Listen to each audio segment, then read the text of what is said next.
नमस्कार, आप देख रहे हैं हरिभूमि टीवी। कर्नाटक की राजनीति में एक नए विवाद ने जन्म ले लिया है।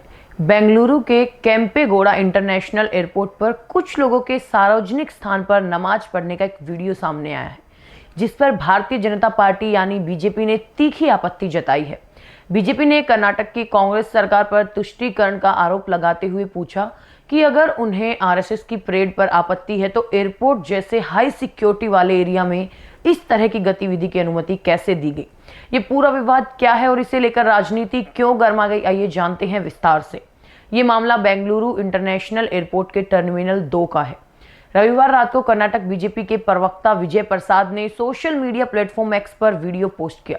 इसमें कुछ लोग एयरपोर्ट परिसर में नमाज अदा करते दिखाई दे रहे हैं। वीडियो पोस्ट कर विजय प्रसाद ने सवाल उठाया कि एक हाई सिक्योरिटी वाले एयरपोर्ट के अंदर इस तरह की गतिविधि की अनुमति कैसे दी गई। उन्होंने सीधे तौर पर मुख्यमंत्री सिद्धारमैया और कैबिनेट मंत्री प्रियांक खड़गे से पूछा कि क्या वो इस पर सहमत हैं। प्रसाद ने यह भी पूछा कि क्या नमाज पढ़ने वाले इन लोगों ने एयरपोर्ट एरिया में इस काम के लिए पहले कोई परमिशन ली थी। बीजेपी का कहना है कि इतने संवेदनशील क्षेत्र में सार्वजनिक रूप से ऐसी गतिविधि करना एक गंभीर सुरक्षा चिंता का विषय है। बीजेपी ने इस वीडियो को आधार बनाकर कर्नाटक की कांग्रेस सरकार की जमकर आलोचना की है।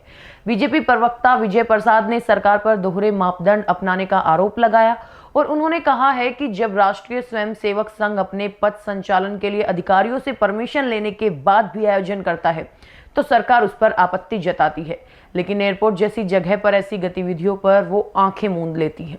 बीजेपी का ये बयान कैबिनेट मंत्री प्रियांक खड़गे के उस बयान के कुछ दिनों बाद आया जिसमें उन्होंने आरएसएस की पारदर्शिता और जवाबदेही पर सवाल उठाए थे। खड़गे ने पूछा था कि आरएसएस अपनी गतिविधियों को सीक्रेट क्यों रखता है और बिना संगठन के रूप में रजिस्टर्ड हुए वो बड़े पैमाने पर मार्च कैसे कर सकता है।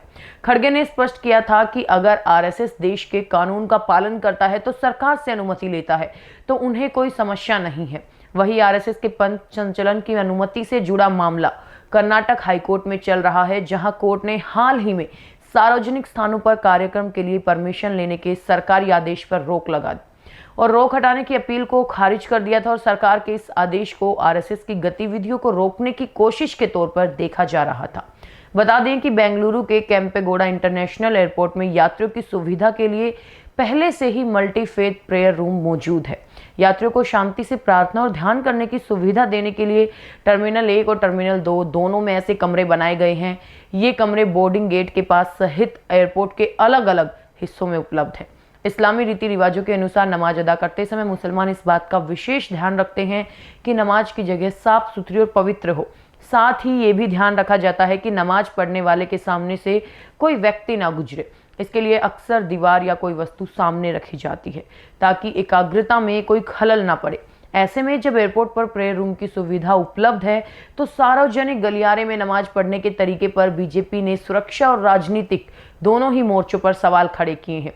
अब देखना ये होगा कि कर्नाटक सरकार इस विवाद पर क्या प्रतिक्रिया देती है और ये मामला आगे क्या मोड़ लेता है। तो ये था बेंगलुरु एयरपोर्ट पर नमाज के वीडियो से उपजे विवाद और कर्नाटक की राजनीति में आरएसएस बनाम एयरपोर्ट नमाज की बहस का पूरा विश्लेषण। बीजेपी और कांग्रेस के बीच चल रहे इस टकराव ने अब धार्मिक और सुरक्षा के मुद्दे को केंद्र में ला दिया है। आपको ये खबर कैसी लगी, हमें कमेंट बॉक्स में जरूर बताएं।